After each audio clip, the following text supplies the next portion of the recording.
En el presente video tutorial vamos a referirnos a lo que es la arquitectura del software. Aquí tenemos a mano la bibliografía que vamos a utilizar. Vesnosov Architecture of Information Enterprise, Problems and Perspectives. Buchman, Neuner, Sommerlath y Stahl son los siguientes materiales. Software Architecture, a System of Patterns. Y lo más importante, básicamente, ¿qué es arquitectura del software? Cuando la arquitectura del software aún era incipiente, la programación se consideraba como algo reservado a grandes talentos y a los pioneros de la informática se los consideraba grandes gurúes.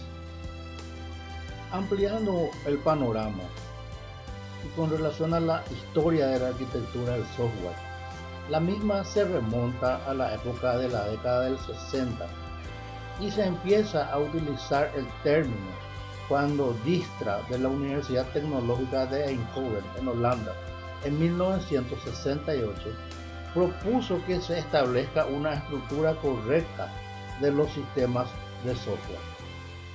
Con el paso del tiempo, los lenguajes de programación de alto nivel se volvieron más amigables y se fueron creando metodologías sistemáticas con las cuales a través de patrones y guías se pudo dar sustento a la arquitectura de software. Con relación a los lenguajes de alto nivel, se caracterizan por expresar los algoritmos de una manera adecuada a la capacidad cognitiva humana, en lugar de la capacidad con que los ejecutan las máquinas. Estos lenguajes permiten una máxima flexibilidad al programador a la hora de abstraerse o de ser literal. Software Engineering Institute define a la arquitectura de software como estructuras de un sistema compuestas de elementos con propiedades visibles de forma externa y las relaciones que existen. Se considera estructura de un sistema, en primer lugar, a las bases de datos que lo componen, así como también a todos los programas que se codifican a los efectos de poder gestionar esas bases de datos y emitir resultados útiles para la organización. Los elementos que componen la arquitectura del software pueden ser, primero, entidades que existen en tiempo de ejecución. Se denomina tiempo de ejecución al intervalo de tiempo en el que un programa de computadora se ejecuta en un sistema operativo. Este tiempo se inicia con la puesta en memoria principal del programa, por lo que el sistema operativo comienza a ejecutar. En segunda instancia, debemos mencionar a las entidades lógicas que existen en tiempo de desarrollo. El tiempo de desarrollo se refiere a la colección de documentación formal referente a los procesos, las políticas y los procedimientos que intervienen en el desarrollo del software. Por último, están las entidades físicas o directorios, vale decir, el lugar en donde se almacena la información. En este caso, las bases de datos, así como también la aplicación que se utiliza para gestionar esas bases de datos. En lo inherente a atributos de calidad de un sistema, conforme se estructura un sistema, esto tiene un impacto directo sobre la capacidad del mismo para satisfacer lo que se conoce como los atributos de calidad del sistema. Para el efecto es importante tener en cuenta lo que también se conoce como ciclo de vida del sistema. El ciclo de vida del sistema se inicia con lo que se conoce como relevamiento de datos. Continúa con el desarrollo del software sigue con lo que se conoce como implementación del software y luego una retroalimentación permanente a lo largo del ciclo de vida del sistema informático. ¿Cuáles son los atributos de calidad del sistema? Lo primero, el desempeño, el tiempo de respuesta del sistema. Es importante en todo proceso online tener siempre una respuesta automática a la transacción que estamos haciendo dentro del sistema. También está la accesibilidad, vale decir, qué tan amigable e intuitivo es el sistema. Por último está la modificabilidad, qué tan simple y fácil es hacerle cambio al sistema. Un término muy comúnmente utilizado en lugar de modificabilidad hoy en día es lo que se conoce como escalabilidad. La escalabilidad sería entonces la propiedad deseable de un sistema, una red o un proceso que indica su habilidad para reaccionar y adaptarse sin perder calidad, o bien manejar el crecimiento continuo de trabajo de manera fluida. La arquitectura de software juega un papel fundamental para guiar el desarrollo de un sistema. Se enfoca fundamentalmente en partir el sistema en componentes que serán desarrollados por individuos o grupos de individuos. La identificación de esta estructura de asignación de trabajo es esencial para apoyar las tareas de planeación del proyecto. Cuando la programación se va a llevar a cabo por un grupo de desarrolladores, lo más importante es establecer ciertas pautas de programación y, en la medida de lo posible, usar nombres mnemotécnicos para identificar a los nombres de las variables. ¿Qué sería un nombre mnemotécnico?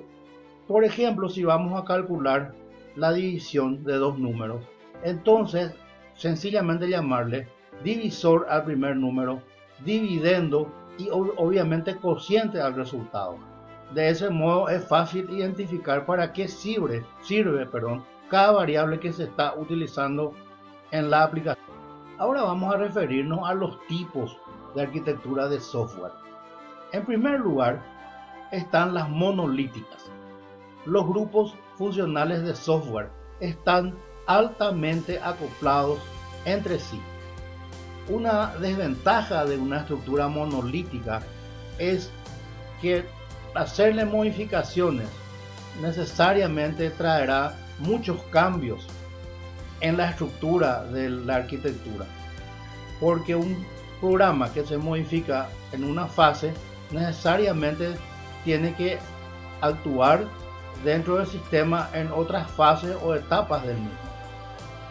En los sistemas monolíticos existen módulos grandes en el núcleo, los cuales interactúan entre sí. Para poder tener esta estructura, las diferentes partes del kernel o núcleo son compiladas por capas. Los sistemas monolíticos a su vez se escriben en tres procesos principales: un programa principal, un conjunto de procedimientos y otro conjunto de procedimientos de utilería que ayudan a los procedimientos de servicio. Ahora vamos a referirnos al segundo tipo de arquitectura de software, que se denomina cliente-servidor.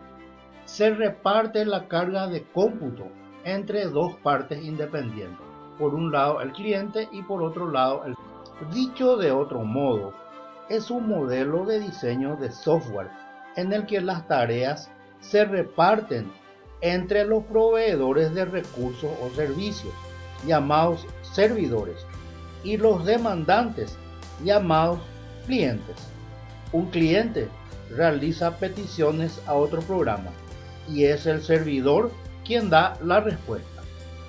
Por último nos queda el tercer tipo, que se conoce como arquitectura de tres niveles. La carga se divide entre tres partes: presentación, cálculo y almacenamiento. También es conocida como arquitectura de tres capas.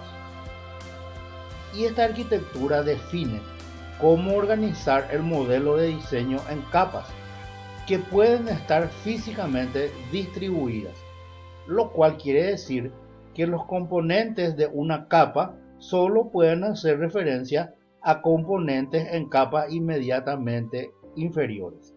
Este patrón es importante porque simplifica la comprensión y la organización del desarrollo de sistemas complejos. En conclusión, los diseños arquitectónicos que se crean en una organización pueden ser reutilizados para crear sistemas distintos. Esto permite reducir costos y aumentar la calidad, sobre todo si dichos diseños han resultado previamente en sistemas exitosos. ¿En qué consiste reutilizar un sistema? Y es el proceso de creación de sistemas de software a partir de un software ya existente, en lugar de tener que rediseñar desde el principio. En los años 60 se construyeron bibliotecas de subrutinas científicas reutilizables con un dominio de aplicación limitado. En la actualidad se crean componentes comunes a varios procesos con el fin de poder utilizarlo en la construcción. Las ventajas en la reutilización de software serían reducir el tiempo de desarrollo, reducir los costos, incrementar la productividad, no tener que reinventar las soluciones, facilitar la compartición de productos de ciclo de vida y mayor fiabilidad y eficiencia.